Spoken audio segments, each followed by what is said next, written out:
Hello বন্ধুরা, আজকে নিয়ে এলাম আর একটা নতুন রেসিপি। তো এটা পাঁঠার মাংস নিয়ে এলাম। আজকে দিনটা একটু বৃষ্টি বৃষ্টি ভাব। তো টাউন আবার সময় আমি পাঁঠার মাংস নিয়ে এলাম 1 কেজি। তো এদিকে বউ রাঁধুনের লিগে প্রস্তুতি নিতেছে, মাংস ধুয়া টুয়া সব কিছু, এই যে আলু মশলাপাতি সব কিছু করে নিছে। আজকে একটু অন্যরকমভাবে মাংসটা রান্ধা হইব।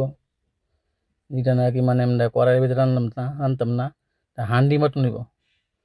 তো হান্ডি অ্যাকচুয়ালি মানুষের রান্ধে ইয়েতে পাতিলে। তো আমরা পাতিলে রান্ধতাম না, আমরা ডেগে রান্ধুম। ডেগে রান্ধুম যে এটা দেখেন কীভাবে রান্ধতেছে। এই যে তেল দিয়ে দিচ্ছে, মাংসটা বানা মতন মাইকা কিছুক্ষণ রেখে দিব। এদিকে পোলা সেলের কেটে সিরা, শসা পেঁয়াজ কেটে সিরা এটির ভিতরে লুয়ে রাখছে।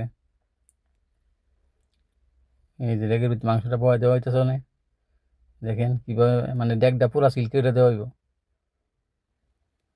যাতে ডেকের থেকে কোনো মানে পাসপোর্টও না বাড়িতে পারে।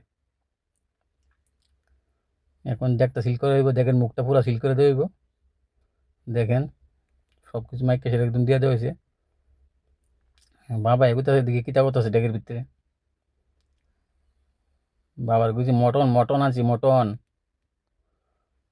বউ আবার কইতাছে এদিকে যে এমনি যে রান্তাছো এটা হইব নি মাংস ভিতরে ঠিক মতন, এমনভাবে কোনো সময় আনছে না তো, যার জন্য সবাই জ্বলতেছে। তো আমিও আর ফার্স্ট আমার সাজেশন এইভাবে রান্নাটা হইতেছে।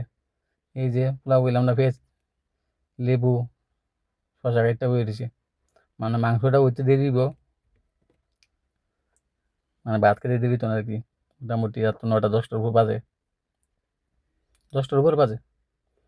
এই দেখেন ডেকের সিলটা খুলতেছে না, ডেকের সিলটা কিতা দিয়ে দিচ্ছে এটা আপনারা কইতে পারবেন আশা করি।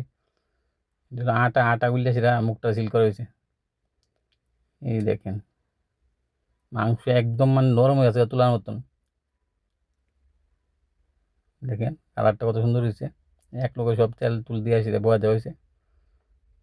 তো এইভাবে এইভাবে কে কে মাংস খাইতে চান একটু কমেন্টস করে কইবেন।